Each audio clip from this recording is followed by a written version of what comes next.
عورت کے لیے کسی بھی قسم کا زیور پہننا جائز ہے، سونا ہو، چاندی ہو، تانبا ہو، پیتل ہو، کانسا ہو، یا کچھ بھی پلیٹینم ہو، وائٹ گولڈ ہو، گرین گولڈ ہو، کچھ بھی ہو، اس کے لیے کوئی مسئلہ نہیں ہے۔ ہاں اگر کوئی چیز سونا نہ ہو اور کوئی پوچھے تو آپ کو بتا دینا پڑے گا کہ سونا نہیں، امیٹیشن ہے فلاں، یہ بات آپ ذہن میں رکھیں۔ سونے کے زیورات مثلا سونے کی انگوٹھی، سونے کی زنجیر، سونے کا لاکٹ، سونے کی گھڑی، سونے کی چین، یا جو ہے خمیس میں کوئی سونے کا بٹن وغیرہ، یہ تمام چیزیں عورتوں کے لیے جائز ہے لیکن مردوں کے لیے حرام ہیں۔ تمام چیزیں عورتوں کے لیے جائز ہے، مردوں کے لیے حرام ہیں۔ یہ جو جامع ترمذی کی روایت ہے، ابو موسیٰ اشعری رضی اللہ عنہ فرماتے اور کہتے ہیں نبی اکرم صلی اللہ علیہ وسلم نے فرمایا میری امت کے مردوں کے لیے ریشم اور سونا حرام ہے، البتہ عورتوں کے لیے حلال ہے۔ تو لہٰذا ریشم اور سونا مردوں کے لیے حرام ہے، عورتوں کے لیے حلال ہے۔ تو عورتیں انگوٹھی پہنے سونے کی، چاندی کی، پیتل کی، تانبے کی، پلیٹینم، کوئی مسئلہ نہیں، زیور پہنے، کڑے پہنے اور چوڑیاں پہنے اس کی، یہ تمام چیز درست ہے۔ لیکن چوڑیوں کے معاملے میں اس چیز کو آپ ذہن میں رکھیں کہ چوڑیاں ہوں تو بجنے والی نہ ہوں، یا پھر اتنی زیادہ پہن لے کہ اس کا بجنا پھر ختم ہو جائے، یا پھر ایسے میٹل کی ہو کہ بجے نہ بلکہ دھب دھب کھنکن نہ ہو۔ کھنکن ہوتا نا، اور ایک ہوتا دھب دھب۔ تو جب آپ لوہے کی سونے کی چوڑیاں پہنیں گی تو کھنکن نہیں کرتی، دھب ایسا گریں گی بھی تو الگ آواز آئیں گی، جس سے یہ محسوس نہیں ہوگا کہ کوئی عورت ہے۔ لیکن کانچ کی چوڑیاں خاص طور سے جو ہمارے سماج میں چلتی ہے، پہنی جا سکتی ہے، پھر پہنے تو اتنی پہنے کہ آواز کا اندیشہ ختم ہو جائے، یا پھر ان لوگوں کے سامنے پہنے جن کے سامنے پہننا جائز ہے، پھر باہر نہیں پہنیں گے۔ مثال کے طور پر گھر میں ہے تو پہنیے، آپ باہر جا رہے ہیں اور کم ہے بچتی ہے تو اتار کے رکھ دی، چونکہ باہر آپ پہنیں گے، جب ہاتھ ہلیں گا تو بجیں گی چھن چھن، وہ درست سمجھ گیا۔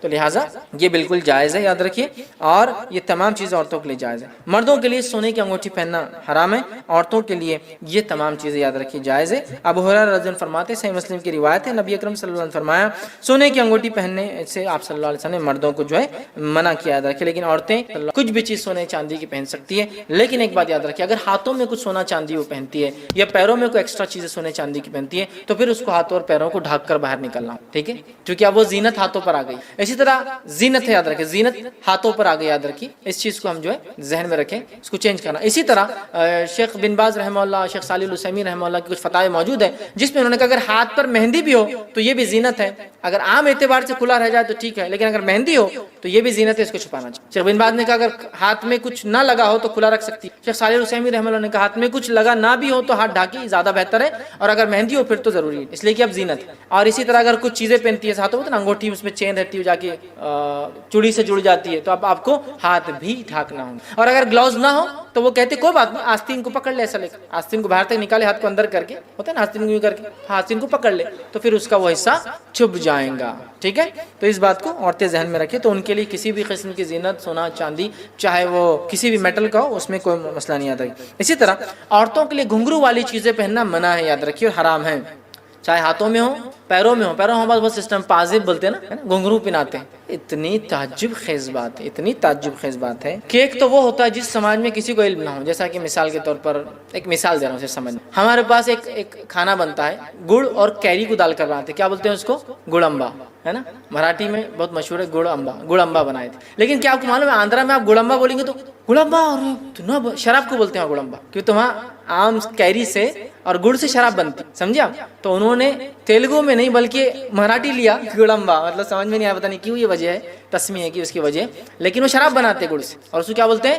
گڑمبا۔ تو اگر آپ آندھرا میں بولیں گڑمبا تو دیکھو یہ تو ایک ہوتا ہے معلوم نہ ہونے کے بنیاد پر کہ بھائی ایک تہذیب میں ایک معنی ہے۔ ہمارے کلچر اور تہذیب میں انڈیا میں گھنگرو کون سی عورتیں باندھتی؟ گھنگرو کون سی عورتیں باندھتی؟ چلیے ایک تو میں ایسا گڑمبا کی مثال دیا، ہم کو نہیں معلوم کہ آندھرا میں گڑمبا بولے تو شراب ہے، لیکن ہمارے پاس گڑمبا بولے تو بہت لذیذ کھانا ہے جو عام آنے سے پہلے کیریوں کا بنایا جاتا ہے اور بہت لوگ شوق سے کھاتے ہیں، اس میں گڑ سے اور کیری سے بنتا ہے اور میٹھا ہے وہ قسم۔ تو یہ تو معلوم نہ ہونے کی وجہ سے ہمیں سب، لیکن میرا یہ سوال ہے ہمارے تہذیب میں گھنگرو کون سی عورتیں باندھتی؟ مشہور ہے نا، ناچنے والیاں، بری عورتیں۔ پھر میرے بھائیوں اتنی عقل تو انسان کو، اپنی بچیوں کو آپ گھنگرو پہناتے پیروں میں اور ہاتھوں میں، تفصیلات نہیں بھیجا، ایک تو معلوم نہ معلوم ہے گھنگرو پہنانا منع ہے، حرام ہے۔ ابو داؤد کی روایت سنی الفاظ، ماں عائشہ رضی اللہ عنہا فرماتی ہے کہ میرے پاس ایک لڑکی آئی جس کی آواز دینے والی جو ہے گھنگرو پاؤں میں پہنی ہوئی تھی، آواز دینے والی، اس کے پیر میں کچھ گھنگرو تھے جو آواز دے رہے تھے، بج رہے تھے، مطلب اگر گھنگرو میں آواز نہ ہو تو ٹھیک ہے پہننا، آواز ہوں گی تو نہیں پہن سکتے، پہننے والے تھے۔ حضرت عائشہ نے اس کی والدہ سے کہا اس کے گھنگرو کاٹے بغیر اسے میرے پاس آئندہ تم لے کے نہیں آنا، اگر یہ بچتے ویسے لائیں گے تو میرے پاس نہیں آنا لے کر اس بچی کو. تو وہ فرماتی ہے اور کہتی ہے نہیں لانا، اس لیے کہ اللہ کے رسول صلی اللہ علیہ وسلم کو میں نے فرماتے سنا جس گھر میں گھنٹی ہو اس گھر میں فرشتے داخل، اور گھنگرو بھی گھنٹی کی ایک قسم ہے. یہ ان لوگوں کے لیے بھی وعید ہے جو اپنے گھروں میں فیشن کے لیے گھنٹیاں لگاتے ہیں. گھنٹی نہیں لگا سکتے آپ، ڈور بیل لگائیے الگ بات ہے، بجانے گھنٹی نہیں، گھنٹی سے منع کیا. ٹھیک ہے، گھنٹیاں ہوتی ہیں نا، لگا نہیں سکتے. اسی طرح جو ہے جب عورت پاؤں میں گھنگرو پہنتی ہے تو رحمت کے فرشتے اس سے الگ ہوئی. آئیے سنیے حدیث، نسائی کی روایت ہے، جو سالم رضی اللہ عنہ فرماتے اور کہتے ہیں کہ انہوں نے اپنے والد سے روایت کرا کہ نبی اکرم صلی اللہ علیہ وسلم نے فرمایا فرشتے ان لوگوں کے ساتھ نہیں رہتے جن کے ساتھ گھنگرو ہوتے. تو جو عورت گھنگرو پہنتی ہے اس کے ساتھ بھی فرشتے اس کے ساتھ ہی نہیں ہوتے جو گھنگرو پہنتے ہے نا. ہمارے بچیاں پیدا ہوئی چھٹے دن چھٹی منا رہے، گھنگرو پیر میں گھنگرو. کیا تعلیم دے رہے آپ، مجھے سمجھ میں نہیں آ رہا. کیا ایکسپیکٹیشن رکھ رہے بچی سے، کیا بنانا چاہ رہے، کوئی سمجھ میں نہیں آ رہا مجھے. استقبال ویلکم تو وہ ہو جو شرعی ہو کہ بچہ آگے چل کے یہ بنے وہ بنے، اور آپ شروعاتی اس کی اللہ سے محروم فرشتوں سے دوری لعنت والے عمل سے شروع کر رہے ہیں. ماں عائشہ نے پسند نہیں کیا تمہاری بچی کو لانا نہیں میرے گھر اگر تم گھنگرو پہنانا نہ چھوڑوں گی اس کو. یہ کہا لانا مت اس کو میرے پاس. ہاں، اپنی بچیوں کو ہم گھنگرو پہنا رہے ہیں، ان کے پیروں میں ان کے ہاتھوں میں بالکل ایک دم دھڑلے سے. سسٹم، ٹریڈیشنز، کلچر، ہاں سماج، سب سماج وماج سب چھوڑ دیجئے. اصل سماج، اصل چیز، اصل کلچر ہمارا وہ جو اسلام ہے. یہ نہیں ہے تو پھر کچھ بھی نہیں چلیں گے ادھر. ٹھیک ہے، سونے اور چاندی کے برتنوں میں کھانا پینا مرد اور عورتوں دونوں کے لیے حرام ہے، اس لیے کہ زیورات کے لیے درست ہے لیکن کھانے پینے میں نہیں ہے. ٹھیک ہے، میں اس لیے وضاحت کر رہا ہوں کہ بھائی جب میں نے یہ بول دیا تو آپ سمجھیں گے جب عورت پہن سکتی ہے تو کھا بھی سکتی ہے، دونوں کے لیے منع ہے. اسی طرح جو ہے چوڑی وغیرہ اگر پہنتے تو اس کی تفصیلات میں نے رکھ دی. بغیر بجنے والی پہنی یا میٹل کی پہنی، یا پھر اگر بجتی ہے کانچ وغیرہ تو فل پہنی، یا پھر بجتی ہے تو جو شوہر کے علاوہ محرمات کے سامنے تو پہن سکتی، بجنے والے بھی بعد میں آپ کو اتار کے جانا پڑے گا. اسی طرح جو کنگن پہننا جائز ہے. ابو داؤد کی روایت ہے نبی اکرم صلی اللہ علیہ وسلم کے پاس ایک عورت آئی، اس کی بیٹی کے ہاتھ میں کنگن تھے دونوں، تو لہٰذا پتہ چلا کنگن پہننا درست ہے. کان میں بالی پہننا بھی عورت کے لیے درست ہے، اس لیے کہ نبی اکرم صلی اللہ علیہ وسلم کی روایت حدیث ہے، اور حدیث میں الفاظ یہ کہ اللہ کے رسول صلی اللہ علیہ وسلم نے عورتوں کو واضح نصیحت کی. عید کے خطبے کے بعد عورتوں کو واضح نصیحت کرنے کے بعد عورتوں نے کیا کیا، اپنے زیورات اتار کے صدقے میں دی. حدیث صدقے میں دی. حضرت بلال جمع کیے تو اس میں بالی کا لفظ. عورتوں نے اپنی بالیاں، اپنی انگوٹھیاں اور زیورات کو اللہ کی راہ میں صدقے میں جھولی کے اندر ڈال دیا، کپڑے کے اندر. تو پتہ چلا بالی بھی پہن سکتے. اس لیے بہت سارے لوگ سوال کرتے ہیں نت بھی عورت پہن سکتی ہے، اس کا بھی بہرحال جواز ہے. یہ خوبصورتی کی علامت ہے، پھر اگر وہ پہنتی ہے تو چہرہ ظاہر سی بات ہے یہ خوبصورتی میں آ گیا. ٹھیک ہے، تو لہٰذا کان میں بالی پہن سکتی ہے، ناک میں نت پہن سکتی ہے، ہاتھ میں انگوٹھیاں پہن سکتی ہے، چوڑی پہن سکتی ہے، کڑا پہن سکتی ہے، یا سر میں کچھ ہوتا ہے نا ایسا لمبا کر کے یہاں لا کے ڈیزائن ہوتا ہے کچھ خوبصورتی کے لیے پہنتی ہے، وہ بہرحال انشاءاللہ پہن سکتی ہے.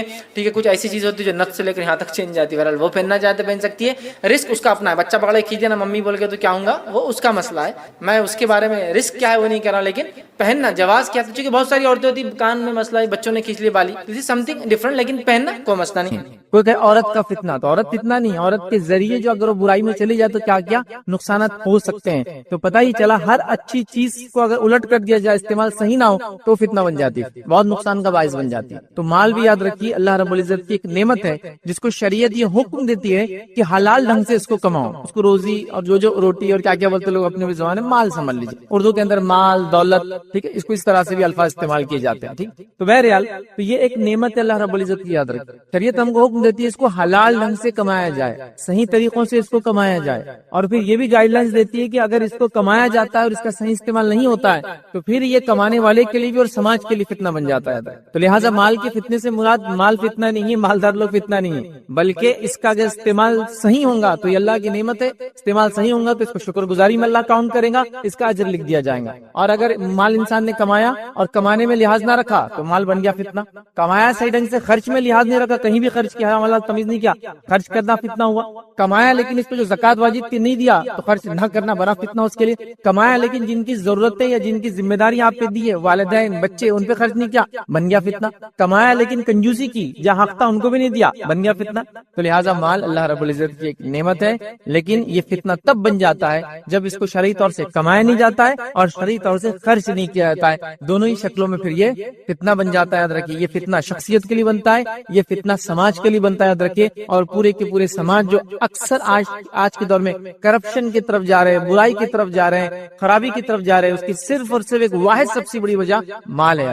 آپ کہیں نہیں پائیں گے کہ غریب ملک نے فلاں تماشا کر دیا اور پورے ملک میں جو فساد، مطلب پورے زمین پہ فساد مچا دیا. لیکن مالدار ممالک کے فساد دیکھیے، مال کے ذریعے فساد کر رہے ہیں، ٹیکنالوجی کے ذریعے، چونکہ مال کے ذریعے بنائی جا رہی ہے اس سے فساد فساد کرے اور کیا کچھ نہیں ہو رہا ہے. تو لہٰذا مال اپنی ذات سے فتنہ نہیں یاد رکھیں. اس کو کمانا بلکہ ہر فرد پر لازم اور ضروری یاد رکھیں. انشاءاللہ بعد میں عنوان آئے گا ہم بے روزگار کیوں, محنت مشقت کی اہمیت, اس میں ساری تفصیلات انشاءاللہ آئیں گی. تو بہرحال تو مال یاد رکھیے اپنی ذات سے فتنہ نہیں. اس کو حلال ڈھنگ سے کمایا جائے, حلال طریقے سے خرچ کیا جائے, نعمت, عظیم نعمت. اس کے ذریعے وہ بڑے کام کر سکتے ہیں جس کا ہم تصور بھی نہیں کر سکتے. آئیے نبی اکرم صلی اللہ علیہ وسلم حدیث میں کیا فرماتے ہیں, دو لوگوں کے جیسا ہونے کی خواہش کے علاوہ کسی اور کے جیسا ہونے کی خواہش نہ کرو. ہم خواہش کرتے ہیں کاش میں ایسا ہوتا, کاش میں ویسا ہوتا, ہے نا. تو دو لوگوں کے جیسا آپ کاش کہہ سکتے ہیں, ایسا اگر میں ہوتا تو فلاں ہوتا. وہ کون دو لوگ ہیں؟ پہلا فرمایا ایک شخص جس کو اللہ نے مال دے رکھا ہو اور وہ اللہ کی رات میں دن اور رات خرچ کرتا ہے, تو اس شخص کو دیکھ کر آپ ایسا سوچ سکتے کاش میں ایسا ہوتا تو میں بھی ایسا کرتا. ظاہر سے تو برائی کے لیے تو نہیں کہا جا سکتا کاش میں ایسا ہوتا اور ایسا کرتا. اور دوسرا فرمایا اللہ نے کسی کو علم دیا ہے دین کا اور اس کے مطابق عمل کرتا ہے, تو اس کو دیکھ کر بھی آپ کہہ سکتے کاش مجھے بھی ایسا علم ہوتا نا تو میں بھی ایسا عمل. تو دو لوگوں کے جیسا ہونے کی خواہش ہم کر سکتے. ظاہر سی بات ہے مال فتنہ نہیں ہے, اس کے ذریعے فتنے ہوتے ہیں. یہ تو مالدار انسان جو اللہ کے راہ میں خرچ کرتا ہے اس کے جیسا ہونے کی خواہش کر سکتے ہیں آپ, کو مسئلہ نہیں. نبی اکرم صلی اللہ علیہ وسلم کے پاس ننھے انس لائے گئے. جب لایا گیا تو نبی اکرم صلی اللہ علیہ وسلم کو دعا دی, اور دعا دینے کے اندر یہ دعا بھی شامل تھی اللہ نے اس کو خوب مال دے. تو مال اپنی ذات سے فتنہ نہیں, اگر ہوتا تو نبی اپنے منہ سے کبھی دعا نہیں دیتے اس. ٹھیک ہے, تو لہٰذا مال کا استعمال اگر صحیح ہو تو الحمدللہ نعمت. کمایا صحیح ڈھنگ سے گیا, خرچ صحیح جگہ کیا گیا, نعمت ہوا. کمایا غلط ڈھنگ سے کیا گیا یا کمایا صحیح جگہ سے کیا گیا, غلط ڈھنگ سے خرچ کیا تو بھی زحمت ہوا. کمایا غلط ڈھنگ سے کیا گیا, کمائی غلط ڈھنگ سے کی گئی اور خرچ بھی غلط کیا گیا, زحمت پر زحمت, برائی پر اور برائی یاد رکھ. ٹھیک ہے, تو لہٰذا اس کو سمجھنا ضروری ہے. اس لیے ٹاپک کی طرف جائیں گے تو لوگ سمجھیں گے مال فتنہ ہے تو اب کمانا نہیں, جو کچھ کمایا وہ بھی خرچ کر دینا. نہیں, وہ سینس میں نہیں یاد رکھیے, اس چیز کو سمجھنے کی ضرورت ہے, یاد رکھیے. ٹھیک ہے, اسی طرح یاد رکھیے دنیا کے اندر ہم دیکھتے ہیں جتنے بھی جرم ہوتے ہیں آج, جتنے بھی فتنے اور فساد ہو رہے, تقریباً کہیں نہ کہیں سب کا بیس مال ہے. لوگ لوگوں کے پاس چوری کر رہے ہیں, بیس مال ہے. ڈاکے ڈالے جا رہے ہیں, بنیاد مال ہے. لوگ دھوکہ دے رہے ہیں, کس وجہ سے؟ آپ کو آپ کا مال ہڑپنے کے لیے. لوگ جھوٹی قسمیں کھا رہے ہیں, کیوں؟ اپنا مال بیچنے کے لیے. تو گویا مال یاد رکھیے دنیا میں ایک بڑے فتنوں کا باعث بنا, یاد رکھیے. کیونکہ اس کے حاصل کرنے کے لیے لوگوں نے جب شرعی حدود کو چھوڑ دیا, حلال حرام کی تمیز کو چھوڑ دیا, تو مال پورے کے پورے سماج کے لیے آج یاد رکھیے ایک فتنہ جو ہے بن چکا ہے. اب آئیے اپنے عنوان کی طرف پڑھتے ہیں کہ مال فتنہ کیسے ہو سکتا ہے, کیا کیا شکلیں ہو سکتی ہیں اس میں فتنہ ہو, اور مال کے بارے عموماً ان جنرل کچھ باتیں آخر میں انشاءاللہ جس میں رکھوں گا. اس سے پہلے کہ ٹاپک کی طرف بڑھوں, ایک جس کو ہم کہتے ہیں ایک باٹم لائن جس کو بولتے ہیں, ایک بنیادی اگر بات بول دو جو پورے لیکچر کا جسٹ ہے, وہ یہ ہے یاد رکھیے کہ مالدار کو خرچ کیے بغیر نجات نہیں ہے. یہاں سے ہم بات کو شروع کریں گے, یہ بالکل جسٹ ہے پورے لیکچر کا. مال ایک نعمت اللہ کی, لیکن اس نعمت کا فائدہ تبھی ہو سکتا ہے جب یہ اللہ کی راہ میں خرچ ہو. تو مالدار کو خرچ کیے بغیر نجات نہیں ہے, کیونکہ غریب کے پاس مال نہیں ہے تو خرچ بھی نہیں کرنا, پوچھ بھی نہیں ہے, تو اس کی نجات اس پہ تو ڈیپینڈ نہیں ہے. لیکن مالدار ہے تو اس کی نجات تو خرچ پر ہی ڈیپینڈ ہے. یاد رکھیں, تو مالدار کی نجات بغیر خرچ کے نہیں, یاد رکھیے باٹم لائن ہے. تو لہٰذا اگر کسی کو اللہ مال دے تو سیدھے سے اور الٹے سے, مطلب دائیں سے اور بائیں سے اور آگے سے اور پیچھے سے وہ خرچ کرتا رہے اللہ کی راہ میں, تو یہ اس کے نجات کا باعث اور انشاءاللہ عزیز ذریعہ بن جاتا ہے. چلیے آگے بڑھتے ہیں. نبی اکرم صلی اللہ علیہ وسلم نے پیشن کو پہلے ہی کر دی تھی کہ مال فتنہ ہونے والا ہے, اور اس امت کے لیے تو یہ خاص فتنہ ہے, یاد رکھیے. اور اللہ کے رسول صلی اللہ علیہ وسلم نے حدیث کے اندر یہ فرما رکھا, جامع ترمذی کی روایت آپ نے فرمایا, ہر امت کی ایک آزمائش ہوتی ہے, ہر امت کا ایک ٹیسٹ ہوتا ہے, ہر امت کا ایک فتنہ ہوتا ہے, اور میری امت کا فتنہ مال ہے. تو ہر نیشن جتنی امتیں گزری ہے سب کا ایک فتنہ رہا ہے, میری امت کا فتنہ مال ہے, یاد رکھیے. اسی طرح یاد رکھیے صحیح بخاری کی روایت میں نبی اکرم صلی اللہ علیہ وسلم نے یاد رکھیے اشارتاً یہ کہا, یا جس کو ہم کہیں گے اس بات کو واضح کیا کہ ہم کو دنیا کے اندر مبتلا نہیں ہو جانا ہے, اس کی آرائشوں میں, اس کی نعمتوں میں نہیں لگ جانا ہے. اور بخاری کی روایت میں یہ فرمایا, اللہ کی قسم میں تمہارے محتاج ہونے سے نہیں ڈرتا. آپ صلی اللہ علیہ وسلم فرما رہے ہیں کہ اگر امت مسلمہ محتاج ہو جائے, محتاج سمجھے نا, پیسے وغیرہ کی کمی ہو جائے, دنیا کی کمی ہو جائے, تو آپ فرما رہے ہیں میں اس سے نہیں ڈرتا کہ امتوں کو نقصان ہوگا اس چیز سے. تو آپ فرما رہے ہیں کہ اللہ کی قسم میں تمہارے محتاج ہونے سے بالکل نہیں ڈرتا ہوں, بلکہ میں تو اس بات سے ڈرتا ہوں کہ دنیا تم پر کشادہ کر دی جائیں گی, اللہ دنیا تم پر کھول دیں گا. پھر فرماتے اور کہتے کر دی جائیں گی جیسے تم سے پہلے لوگوں پر کشادہ کر دی گئی تھی, پھر تم اس میں ایک دوسرے سے آگے بڑھنے لگو گے, پھر تم دنیا کو اپنا مقصد اور ہدف, ٹارگٹ سمجھ لو گے, ایم سمجھ لو گے, اور پھر ایک دوسرے سے اس میں آگے بڑھنے لگو گے. پھر فرمایا بڑھنے کی کوشش کرنے لگ جاؤں گے تو وہ تمہیں اسی طرح ہلاک کر دے گی جیسا پچھلی قوموں کو اس نے ہلاک کر دیا. تو آپ صلی اللہ علیہ وسلم نے وضاحت کر دی کہ مجھے ڈر ہے, مطلب آپ کہہ رہے ہیں کہ اگر تمہارے پاس مال نہ ہو, اس کی کمی ہو, تو مجھے کوئی ڈر نہیں امت اس کی وجہ سے بگاڑ میں نہیں جائیں گے, لیکن مجھے ڈر ہے کہ تم پر دنیا اللہ تعالیٰ کھول دیں گا, اور جب دنیا کھول دیں گا تو تم ایک دوسرے سے دنیا میں ایک دوسرے کے پیچھے بھاگنے لگوں گے, اور جیسے اس مالوں نے اور دنیا کی چاہت نے پچھلی پچھلی امتوں کو برباد کیا ہے، اس امت کو بھی یہ مال کی چاہت دین کے اوپر یاد رکھیے غلط طریقے سے یہ اس امت کو بھی برباد کر دینے والی ہے۔ تو پتہ چلا پچھلی قومیں بھی مال کی وجہ سے برباد ہوئی، یاد رکھیے یہ امت بھی ہوں گی۔ مال کی کمی سے امت کو اللہ کے رسول کو ڈر نہیں تھا، زیادتی سے ڈر تھا۔ اور آج ہم دیکھ رہے ہیں عموماً، یاد رکھیے جس دور سے ہم لوگ گزر رہے ہیں، تقریباً لوگ ہم یہ کہہ رہے ہیں کہ مال کی کمی، مطلب مہنگائی بڑھ گئی، فلاں ہو گیا، لیکن الحمدللہ اتنی مہنگائی میں بھی ہر وہ چیز جو پہلے نہیں خریدی گئی اب خریدی جا رہی ہے، لی جا رہی ہے، بیچی جا رہی ہے، بنائی جا رہی ہے، سب کچھ ہو رہا ہے نا۔ ابھی حالات دیکھ لیا، کوئی بھی بولیں گے ارے پہلے تو اتنا سستا تھا، فلاں چیز اتنی تھی، ٹھیک ہے چیزیں تو مہنگی ہوئی لیکن کیا اس کا استعمال رکا؟ بڑھتے جا رہا ہے۔ تو پتہ چلا مال بڑھ رہا ہے، مال کا استعمال بڑھ رہا ہے، اور لوگ غریبی کی سطح سے نکل کر تقریباً مالداری کی طرف جا رہے ہیں۔ تو مال کا فتنے سے مراد جس کے پاس بھی پیسہ ہے اس کے لیے یاد رکھیے صحیح استعمال کرنا بے حد ضروری، یاد رکھیے۔ اس کے علاوہ دیکھیے نبی اکرم صلی اللہ علیہ وسلم کیا فرماتے ہیں، صحیح بخاری کی روایت ہے، آپ نے فرمایا کہا، اور حدیث میں فرمایا اس طرح سے الفاظ ہے، اپنے بعد میں جس بات سے ڈرتا ہوں وہ یہ ہے کہ زمین کی برکتیں تم پر کھول دی جائیں گی، اللہ تعالیٰ زمین کی برکتیں نعمتیں تم امت مسلمہ پر کھول دیں گا۔ اور پھر آپ نے دنیا کی آرائش کا بیان شروع کیا، پہلے ایک بات بیان کی پھر دوسری بات بیان کی، مطلب دنیا تم پر کھول دی جائیں گی، اور اللہ کے رسول نعمتوں کو پھر ایک کے بعد ایک گنوانے لگے۔ راوی نے اس کو حدیث کے اندر گنوایا نہیں، وہ کیا کیا گنوائے گا۔ پھر فرماتے اور کہتے ہیں کہ صحابی میں سے یا لوگوں میں سے کسی نے پوچھا، اے اللہ کے رسول کیا بھلائی سے برائی پیدا ہوں گی؟ مطلب آپ جو کہہ رہے ہیں کہ اللہ تعالیٰ دنیا کی مال و دولت کھول دیں گا، تو کیا بھلائی سے برائی پیدا ہوں گی؟ پھر نبی اکرم صلی اللہ علیہ وسلم بات میں خاموش ہو، صحابہ کو لگا کہ نبی اکرم صلی اللہ علیہ وسلم پر وحی نازل ہو رہی ہے، اور وہ خاموش رہے تھوڑی دیر۔ اس کے بعد جب نبی اکرم صلی اللہ علیہ وسلم جب نے سوال کیا کہ وہ کہاں ہے وہ شخص جو مجھے کچھ پوچھ رہا تھا ابھی ایک سوال، تو بتایا گیا یہ شخص یہ ہے، ٹھیک ہے۔ تو نبی اکرم صلی اللہ علیہ وسلم اس کے بعد فرمایا کہ مال و دولت سے بھلائی نہیں ہوتی، مال و دولت سے بھلائی نہیں ہوتی۔ پھر آگے فرمایا بھلائی سے تو بھلائی پیدا ہوتی ہے، مطلب مال و دولت سے بھلائی نہیں بلکہ بھلائی سے بھلائی پیدا ہوتی ہے۔ اور اس کے بعد نبی اکرم صلی اللہ علیہ وسلم نے ایک بڑی اچھی مثال دی۔ آپ نے مثال کا مفہوم یہ، جو کہ بہت لمبی مثال ہے حدیث کے اندر، مثال کا مفہوم یہ کہ آپ صلی اللہ علیہ وسلم نے فرمایا جب بارش ہوتی ہے تو گھاس اگ جاتی ہے، جب گھاس اگ جاتی ہے تو جانور جاتا اتنا کھا لیتا ہے کہ بیمار ہو جاتا اور اپنے آپ کو ہلاک کر لیتا، لیکن وہ جانور جب بارش ہوتی اور گھاس اگ جاتی ہے تھوڑا کھاتا ہے، پھر دھوپ میں جا کے کھڑا ہوتا ہے، پھر اس کو ہضم کرتا ہے، پھر پیشاب پیخانے کے ذریعے نکال دیتا ہے، پھر آتا ہے، پھر کھاتا ہے، وہ بیمار نہیں ہوتا اس سے۔ تو مال کی مثال ایسی آپ نے فرمائی، مطلب خیر سے خیر نہیں آتا ہے، مطلب یہ کہ گھاس اگ گئی ہے، مال و دولت عام ہو جائیں گی، جو اس کو استعمال کریں گا اور جس کو کہیں گے غلط استعمال کریں گا، تو جیسا جانور کو زیادہ گھاس ہلاک کر دیتی ہے، زیادہ مال ایک انسان کو بھی ہلاک کر دیں گا۔ اور جیسے ایک جانور کم کھا کر پھر دھوپ لے کر کھانا ہضم کر کے پیشاب پیخانہ کر کے اس کو ختم کرتا ہے، پھر تھوڑا کھاتا ہے، اگر ایسا ایک انسان کرے گا تو وہ نجات پالے گا، وہ فائدے میں رہیں گا، یاد رکھیے، باقی لوگ فائدے میں نہیں رہیں گے۔ اور پھر نبی اکرم صلی اللہ علیہ وسلم نے اس حدیث کے اندر یہ بھی بیان کیا کہ وہ یتیموں پر خرچ کرے، مسکینوں پہ خرچ کرے، اللہ تعالیٰ کی راہ میں خرچ کرے، تو پھر وہ بچ جائیں گا۔ مطلب یہ کہ جیسے جانور کھا رہا ہے، ہضم کر رہا ہے، پھر کھا رہا ہے، تو اس کا ہضم بھی اچھا رہے گا، جانور بھی اچھا رہے گا۔ مال آ رہا ہے، خرچ کیا جا رہا ہے، صحیح جگہ خرچ کیا رہا ہے، پھر آ رہا ہے، پھر جا رہا ہے، تو اس سے کوئی فتنہ اور فساد نہیں ہوگا، یہ اس کا مفہوم ہے، یاد رکھیے۔ اسی طرح یاد رکھیے کیونکہ مالداری کی بات ہو رہی ہے، تو میں جس کو کہیں گے سپر رچ پرسن کا ایک ایکسپیرینس آپ کے ساتھ جو ہے شیئر کرتا ہوں، جو انہوں نے جو ہے شیئر کیا، جو صحیح بخاری میں واقعہ لکھا گیا۔ یاد رکھیں سپر رچ میں نے کیوں کہا، کیونکہ میں جس شخص کا تذکرہ کر رہا ہوں وہ صرف مالدار نہیں تھے، وہ ملینر بھی نہیں تھے، وہ اپنے زمانے کے بلینر تھے، ملٹی بلینر جس کو کہتے ہیں، مطلب بلینز آف روپیز ان کے پاس تھا، جس کے تعلق سے آج کے دور میں جو ہے لوگوں نے جو حساب اور کتاب کیا کہ کتنا سونا تھا ان کے پاس، کتنی چاندی تھی، کتنی زمینات تھے، کتنا غلہ تھا، تو آج کے دور میں ایسٹیمیٹڈ ان کی جو مالداری تھی وہ تھی 600 to 750 بلین ڈالر، مطلب جس کو کہیں گے 0.6 to 0.75 ٹریلین ڈالر، بہت پیسہ ہوتا ہے۔ تو افریقہ کے کئی ممالک کے کئی ملا بھی دے تو اس کی اکنامی اتنی بڑی نہیں ہے، تو یہ ایک واحد شخص کے بعد اتنا مالدار تھا یا اتنے وہ مالدار تھے، ان کا ایکسپیرینس شیئر کرا جو انہوں نے ہی شیئر کیا ہے، اور ان کا نام ہے عبد الرحمن ابن عوف رضی اللہ عنہ۔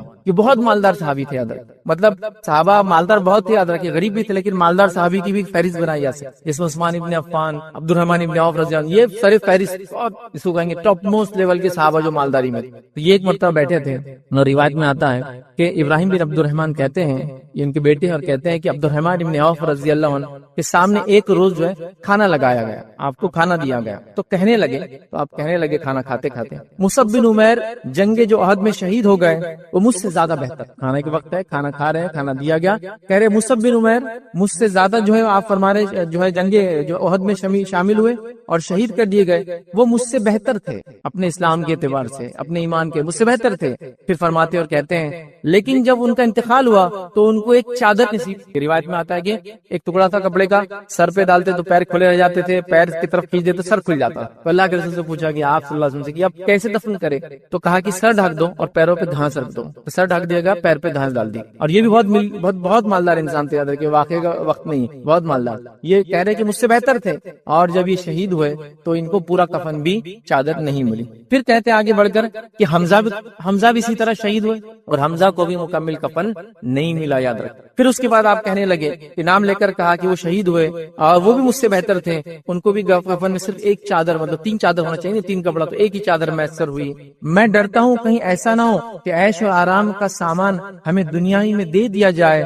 اور یہ کہہ کر آپ نے خوب رویا کہ کہیں عیش و آرام کا سامان ہم کو دنیا میں اللہ نہ دے دے اور آخرت ہماری کہیں سے برباد نہ ہو جائے. اور یہ کہہ کر آپ خوب روئے, حالانکہ آپ خوب مالدار تھے, مطلب حد سے زیادہ آپ کے پاس مال و دولت تھا, لیکن آپ ڈرتے تھے کہیں مال و دولت غالب نہ جائے, کہیں اس کا فتنہ مجھ پہ غالب نہ جائے, کہیں اس کی وجہ سے میں دنیا مبتلا نہ ہو جاؤں اور اپنی آخرت کو برباد کر دوں. حالانکہ مجھ سے افضل لوگ دنیا میں تھے اور وہ اتنی غربت کے اندر دنیا سے چلے گئے. ٹھیک ہے, بہرحال ایک جس کو کہیں گے ایکسپیرینس تھا, ایک بہت مالدار انسان کا میں نے چاہا آپ کے سامنے رکھوں مال کے تعلق سے. اب آئیے, مال جو ہے کیسے فتنہ بنتا ہے, یا کن کن حالات میں فتنہ بن سکتا ہے, بہت مختصر ہم لیں گے کیونکہ بعد میں کچھ جنرل باتیں بھی اس کے اندر آئیں گی مال کے تعلق سے. تو مال کب فتنہ بن جاتا ہے, چند باتیں یا چند مقامات آپ کے سامنے رکھتا ہوں, یاد رکھیے. سب سے پہلے مال فتنہ کب بنتا ہے اور کن لوگوں کے لیے بنتا ہے؟ جب مال کی محبت اللہ اور اس کے رسول کی محبت سے ایکسیڈ کر جاتی ہے, مال فتنہ بن جاتا ہے. مال کی محبت دلوں میں اتنی زیادہ آ جاتی ہے کہ پہلے مال کا خیال آتا ہے, پھر دین و ایمان کا خیال آتا ہے.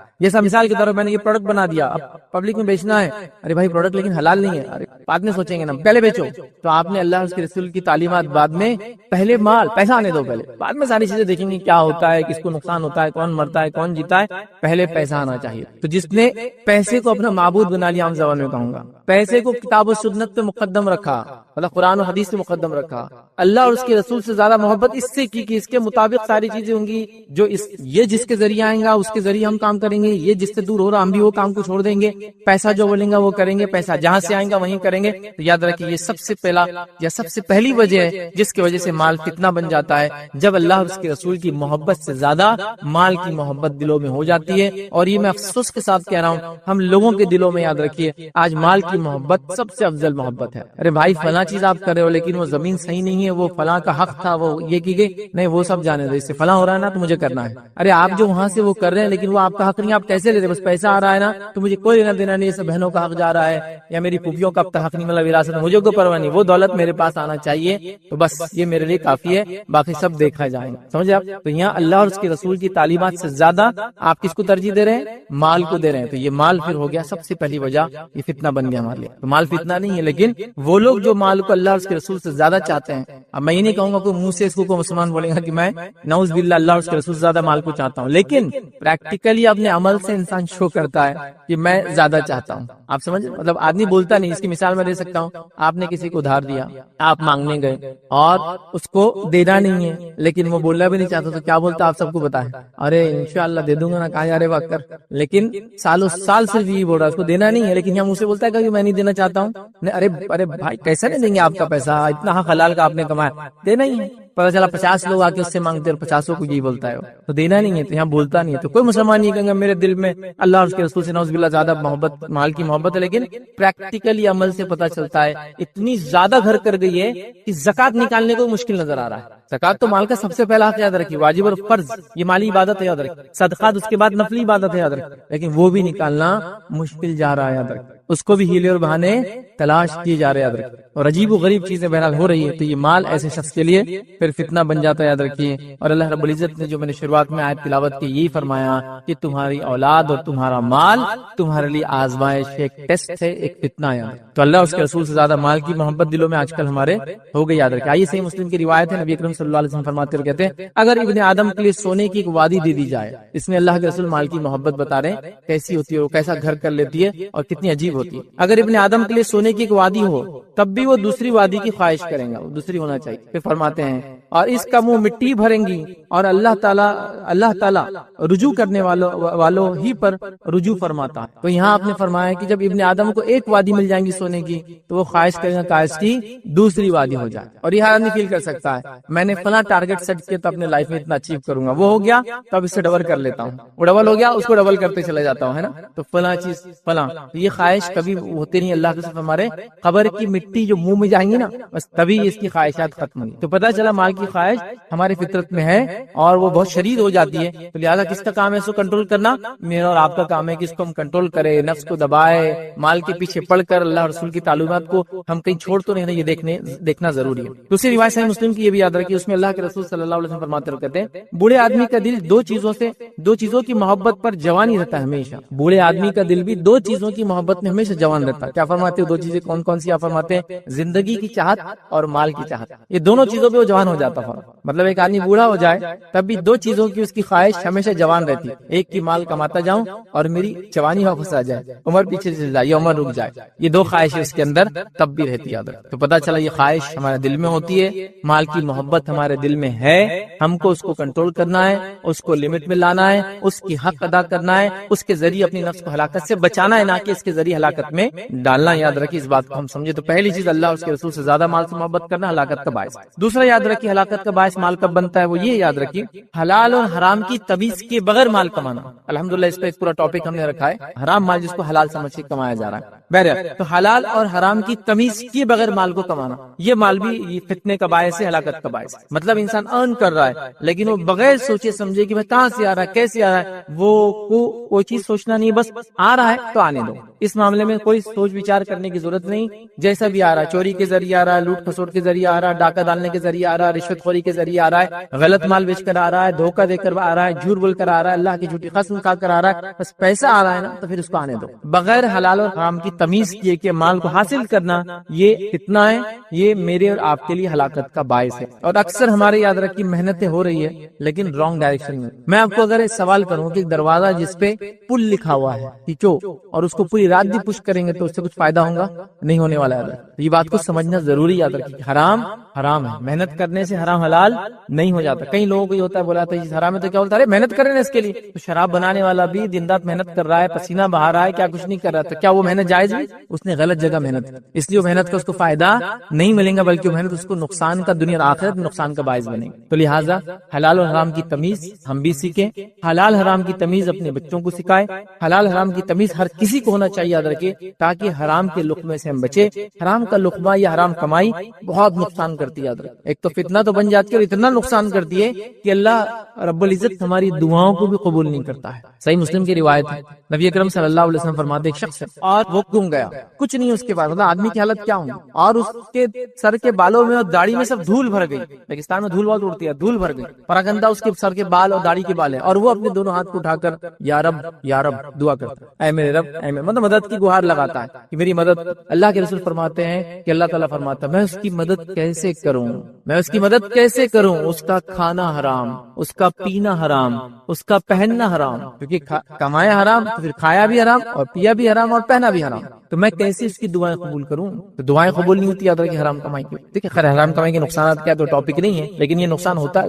تو ہم مال کے فتنے میں جب مبتلا ہوتے ہیں، جب حلال اور حرام کی تمیز ہم چھوڑ دیتے، یاد رکھیے صحیح بخاری کی روایت ہے، نبی اکرم صلی اللہ علیہ وسلم فرماتا لوگوں پر ایک وقت آئے گا کہ آدمی پرواہ نہیں کرے گا کہ اس نے کس طریقے سے مال حاصل کیا ہے، حلال طریقے سے یا حرام طریقے سے۔ ایک زمانہ آئے گا، اللہ کے رسول صلی اللہ علیہ وسلم پریڈکٹ کر چکے تھے کہ آدمی کیسے کمائے گا، وہ اس کی تمیز نہیں کرے گا، چاہے حلال سے آؤ حرام سے آؤ، اصل چیز ہوں گی مال آتا رہے، پیسہ ڈراپ ان ہوتا رہے، اکاؤنٹ فل ہوتا رہے، بس اصل ہے۔ اور یہی مال کی ہوڑ نے آج اکثر لوگوں کو انسانیت کے قتل کرنے پر، ان کو برباد کرنے پہ آمادہ کیا۔ کتنی ایسے ذرائع جو حرام ہیں لیکن وہ مسلمانوں میں اس کو بیچا جا رہا ہے، اس کو بنایا جا رہا ہے، اس کو کھایا جا رہا ہے، اس کو پیا جا رہا ہے، اور کرنے والے کو نصیحت کر دو، کہتا نہیں بھائی پیسے آ رہا نا جب تک تو چیزیں چلنے دو، بعد میں دیکھا جائے گا۔ یا پھر ایک غلط سوچ، وہ سوچ کا ازالہ بھی کرتا ہوں، یہ ہے کہ اگر میری انکم حرام ہے اور میں اس کو زیادہ سے زیادہ اللہ کے راہ میں خرچ کروں تو وہ کمپنسیٹ ہو جائیں گی.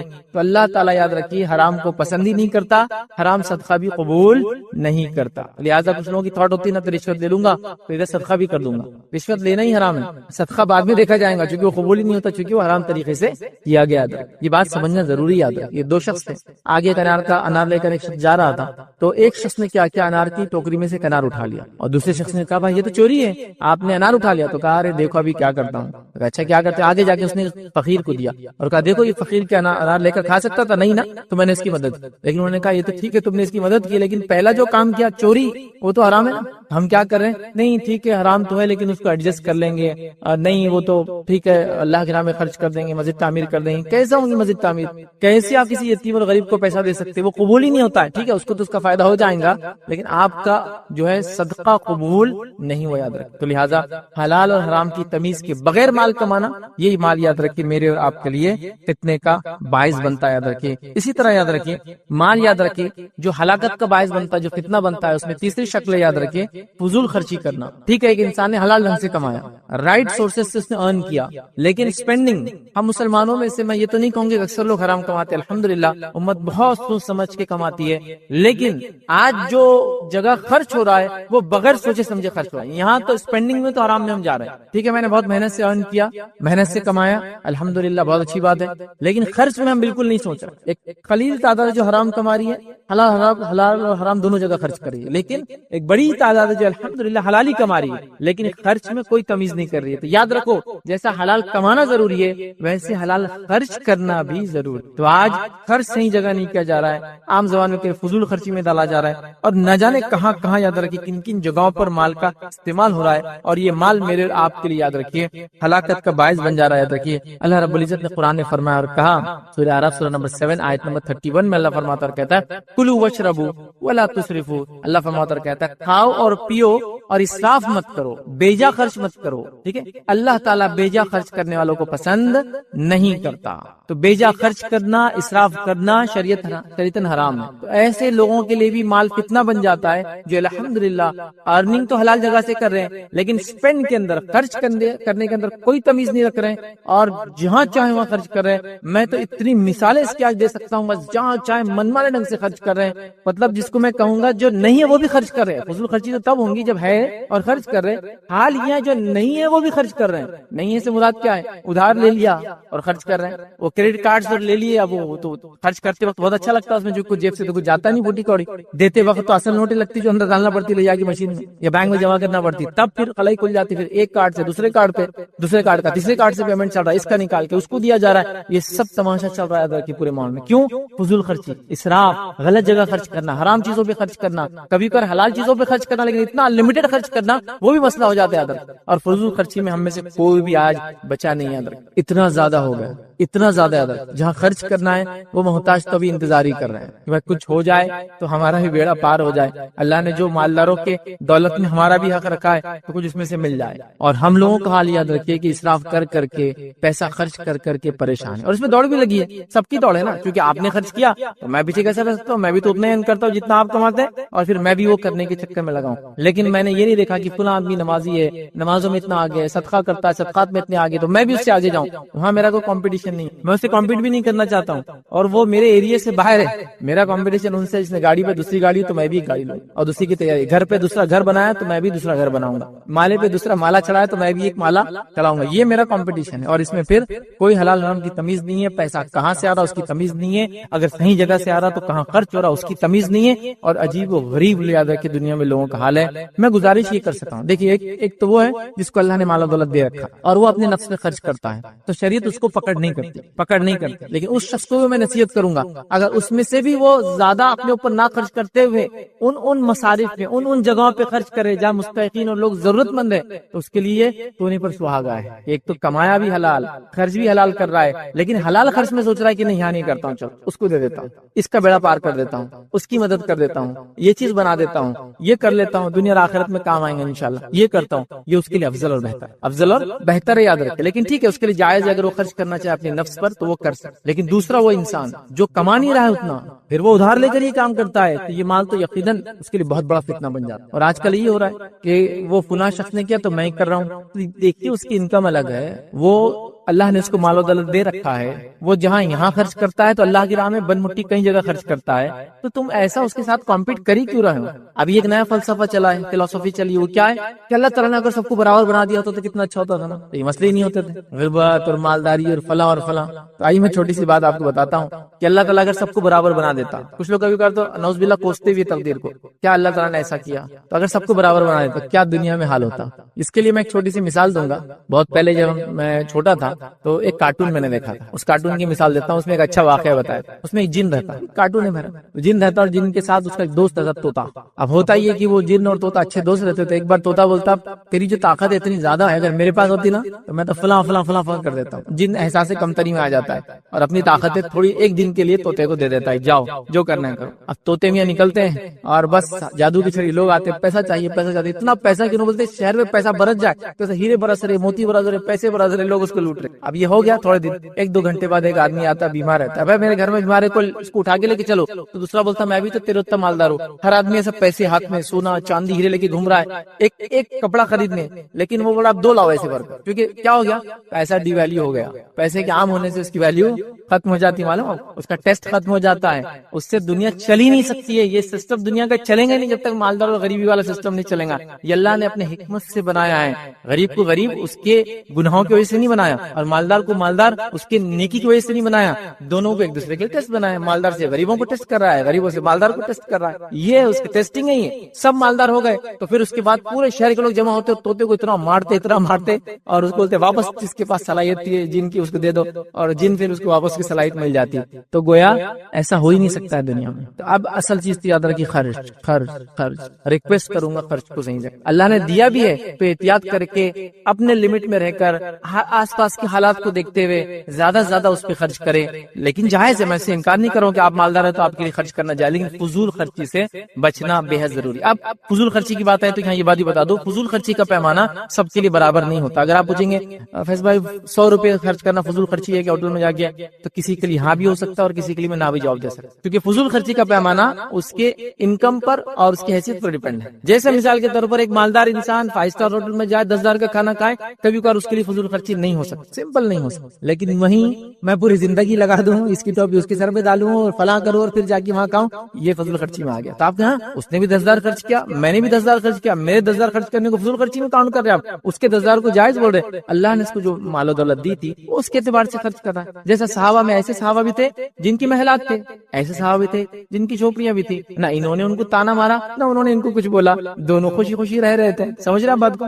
تو لہٰذا جس کے پاس جو انکم ہے اس کی ویسے ایکسپینس رہیں گا، وہ مسئلہ نہیں ہے۔ فضول خرچی یاد رکھیے اس کا پیمانہ ہر کسی سے بدلیں گا، تو آپ سمجھ لیجیے آپ کے لیے کیا فضول خرچی ہو سکتی ہے۔ جیسا سب کچھ لگا کے میں فلاں چیز لینا چاہتا ہوں، ایک گاڑی، سب کچھ زندگی کا لگا دیا، اس کی کیا ضرورت ہے وہ بھی کسی اور کو بتانے کی، بڑا عجیب معاملہ۔ تو فضول خرچی میں ہم لوگ بہت ایک دوسرے سے کمپیٹ کر رہے ہیں۔ میں گزارش کروں گا آپ نیکی میں کمپیٹ کریں، صحیح جگہ خرچ کرنے میں کمپیٹ کریں، اور یہاں اچھا یہاں کوئی دوسرے کو کمپیٹ کرنا بھی نہیں چاہتا۔ ایسا فار ایگزامپل میں آ گیا ایک مالدار حلقے میں رہتا ہوں، سمجھو ایلیٹ کلاس میں ہوں، بہت مالدار لوگ شہر کے رہتے ہیں، تو حالت یاد رکھیے کہ مالدار ہو کے بھی ہم سب غریب ہیں، مطلب اس حلقے کے اندر بھی، کیونکہ ہر کسی کی نظر دوسرے کے اوپر ہے خالی۔ مالداری اصل کیا ہوتی ہے معلوم آپ کو، یہ بات بھی بتا دوں، مالداری نفس کی مالداری ہوتی ہے۔ آپ نے کہا الغنا غنا نفس، دل سے مالدار ہونا چاہیے آدمی، پیسے سے نہیں ہوتا آدمی مالدار، کو بھی دل سے ہوتا ہے۔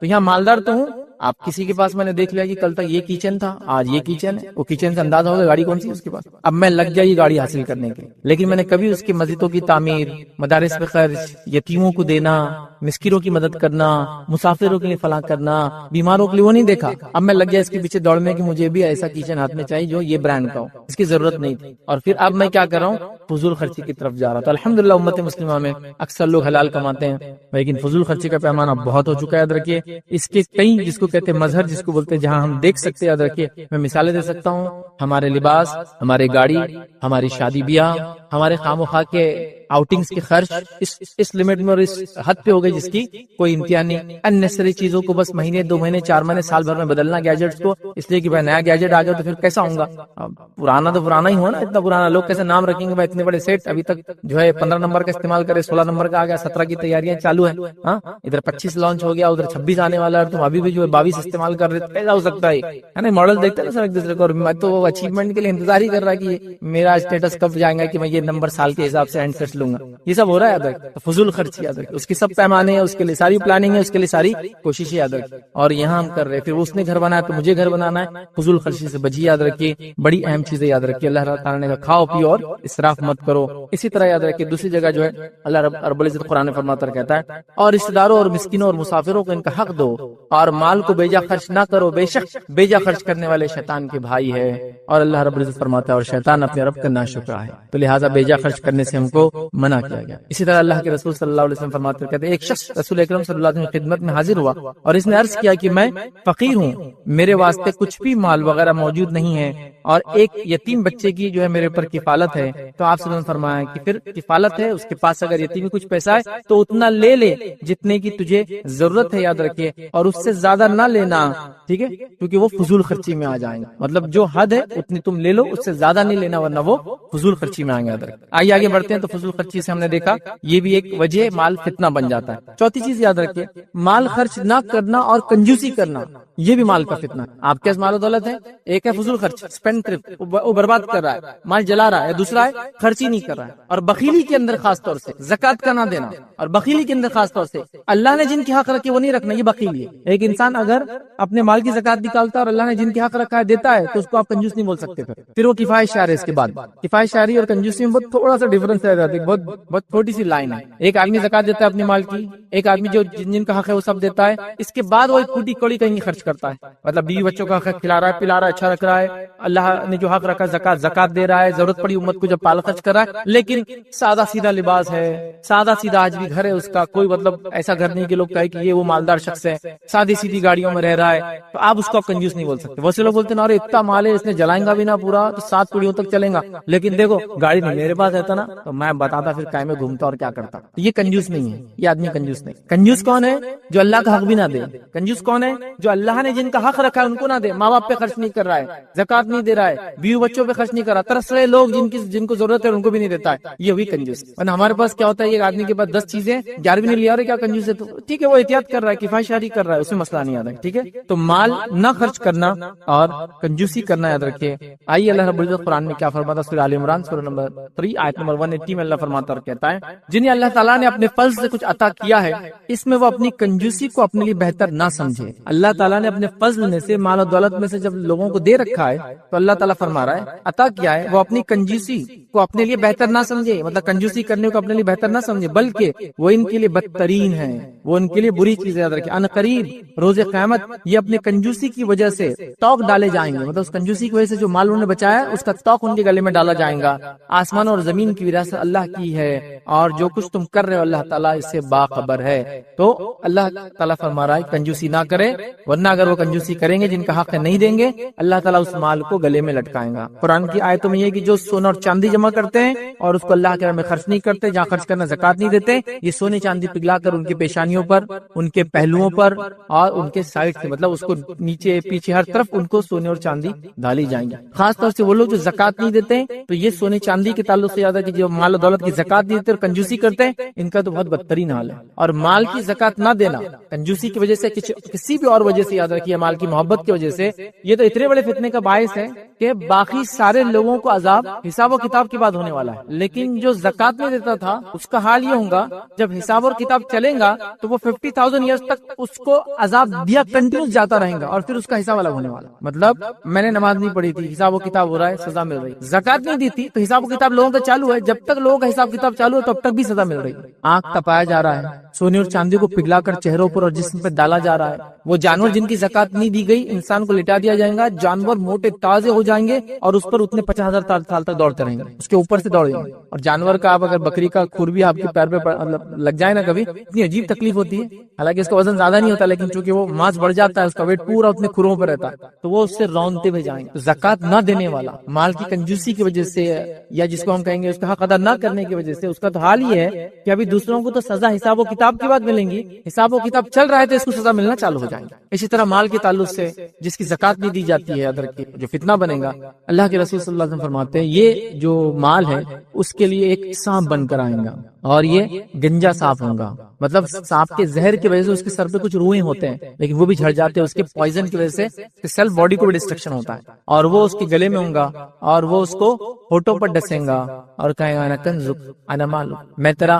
خزانہ ہوں، میں تیرا مال ہوں، اور ڈستا رہیں گا اندر۔ تو یہ عذابات یہیں سے شروع ہو جا رہے ہیں، آخرت میں حساب و کتاب سے پہلے بھی عذاب مل رہا ہے۔ تو مال کے معاملے میں کنجوسی نہیں کرنا چاہیے، خاص طور سے اللہ نے جن کا حق رکھا ہے۔ ایسے میں کئی لوگوں کو جانتا ہوں کنجوسی اتنی نفس پہ آ جاتی ہے اسی کوئی امتحان ہے، اور ایک عجیب و غریب کنجوسی رہتی ہے مالدار لوگوں کی۔ کبھی کبھار میں نے دیکھا اے سی لگا ہوا لیکن چالو نہیں کر سکتے، گاڑی ہے لیکن چلا نہیں سکتے، فون ہے لیکن مس کال دینا چاہیے، دیکھا آپ نے ایسے لوگ۔ تو یہ تو ایک عجیب نیکسٹ لیول کی کنجوسی کہ اللہ نے سب کچھ دے رکھا لیکن اپنے نفس کو چھوڑ کے سب پہ خرچ کرنا ہے۔ پھر پتا چلا جناب ایسی کنجوسی کر کے چنے کھا کے زندگی گزار کر چلے گئے، بچوں نے ان کے مرتے 2 سال میں پوری وراثت کو ٹائٹا فش کر دیا۔ کیا فائدہ ہو اتنا کما کے؟ اپنے لیے استعمال کرتا مال، اپنے لیے فائدہ اٹھا لیتا، کنجوسی نہ کر کے جہاں جہاں خرچ کرنا دے دیتا، دے کے اپنے لیے تیاری کر لیتا، آخرت کی تیاری۔ دیکھیے مال کے ذریعے آخرت کی بہت آسانی سے انسان تیاری کر سکتا ہے، جو غریب کے لیے وہ کام کرنا مشکل، لیکن وہی مال جب ملتا ہے آدمی خرچ نہیں کرتا ہے تو فتنہ ہی بن جاتا ہے، اتنے بڑا عذاب بھی ہو جاتا ہے۔ تو یہ بڑی اہم بات ہے۔ تو لہٰذا نفس کی کنجوسی سے ہم نے بچنا چاہیے، اور اللہ نے جو مال دیا اس کو صحیح جگہ خرچ کرنا چاہیے، فضول خرچ بھی ہونا چاہیے، صحیح جگہ ہونا چاہیے۔ سب سے پہلے اللہ کی راہ میں جس میں زکوٰۃ آتی جو فرض ہے، اس کے علاوہ صدقات اور خیرات، اس کے ساتھ ساتھ سب سے پہلے اگر انسانوں میں حق ہے تو والدین پر، اس کے بعد بیوی اور بچوں پر، اور اس کے بعد کے رشتہ دار، اور اس کے بعد کے رشتہ دار جن جن کا حق یاد رکھے سب کا دینا چاہیے۔ آئیے 5ویں جگہ یاد رکھیے جہاں مال فتنہ بن جاتا ہے ہمارے لیے، یاد رکھیے وہ ہے کثرت مال کی وجہ سے تکبر آ جانا، کثرت مال کی وجہ سے لوگوں کو حقیر سمجھنے لگ جانا۔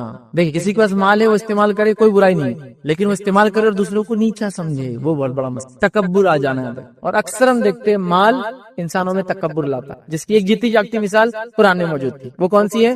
قارون کی مثال۔ قارون کو اللہ نے بہت مال و دولت دے رکھی، مطلب قارون شاید ان لوگوں میں سے تھا جو کنگز کو فائنینس کرتے، بادشاہوں کو فائنینس کرتے ہوتے ہیں نا، کنگ میکر رہتے ایسے لوگ، دکھتے نہیں کچھ نہیں لیکن اتنا مال و دولت کہ ملکوں کی حکومتوں کو ہلا دیتے، فلاں کر دیتے، شاید کنگ میکر تھا قارون۔ بہت خزانہ، اتنا مال و دولت کہ اس کے خزانے کی جو ہے جو کیز تھی، چابیاں تھیں، ایک جماعت اٹھایا کرتے، مطلب کچھ لوگ لگتے تھے اٹھانے کے لیے۔ اب ایسا بھی نہیں کہ لاک اس زمانے میں 1 ٹن کا رہتا تو چابی 500 کلو کی، ویسا نہیں تھا، سمپل لاک اینڈ کیز جیسے آج ہوتے، تھوڑے بہت اور بڑے اور وزنی ہوتے تھے، لیکن ایک جماعت اس کی چابیوں کو اٹھاتی تھی۔ کتنا رچ ہوں گا وہ، سپر رچ۔ اور جب نکلتا تھا وہ تو پورا شہر نکل کے اس کو دیکھتا تھا، مطلب جب وہ گھر سے نکلتا تھا تو ایک جلوس ہی نکلتا تھا اس کے ساتھ، کیونکہ بڑے مالدار لوگوں کے ایک اپنے نخرے اور ٹھاٹ ہوتا ہے، تو پورا جلوس نکلتا تھا کہ لوگ متاثر ہو رہے تھے اس سے، اثر لے رہے نوجوان اور بچے دیکھ کر کے جو قارون نکل رہا ہے کہ ایسا ہونا چاہیے زندگی تو یہ ہے۔ لیکن جب موسیٰ علیہ السلام کو اللہ نے کہا جاؤ مال کا حق لو قارون سے، اور جو ہے قارون سے، جب موسیٰ علیہ السلام کا کہا احسن کما احسن اللہ الیک، احسان کر ویسا لوگوں پر جیسا اللہ نے تجھ پر احسان کیا ہے، مطلب جو مال تجھے دیا دوسروں پہ خرچ کر۔ تو کہا اللہ کا احسان، یہ تو میری عقل کی کمائی ہے، یہ میں نے محنت سے کمایا ہے۔ پھر اللہ رب العزت نے کیسا عذاب دیا اس کو، قیامت تک کی عبرت بنا دیا، اس کا مال، اس کے گھر اور جائیداد، اس کی شخصیت کے ساتھ اس کو اللہ نے زمین میں دھسا دیا، برباد اور جو اس کو ہلاک کر دیا۔ تو یہ مثال ہے ہمارے سامنے، تکبر تھا اس کو اپنے مال کا۔ تو آج مال کیا کر رہا ہے؟ تکبر لا رہا ہے۔ دیکھیے اب اچھی گاڑیاں استعمال کیجیے، کوئی بات نہیں، اچھی گھڑیاں استعمال کیجیے، کوئی بات نہیں، اچھے کھانے کھائیے، کپڑے پہنیے، کوئی مسئلہ نہیں، دوسروں کو حقیر مت سمجھ، اپنے آپ کو ان سے افضل مت سمجھیے۔ پرابلم یہ ہوتا ہے جب ہم کیا کریں دوسروں کو حقیر سمجھ رہے اس استعمال سے، یہ بڑا پرابلم۔ اچھا وہ لوگ جن کو یہ چیز نہیں ملی ہے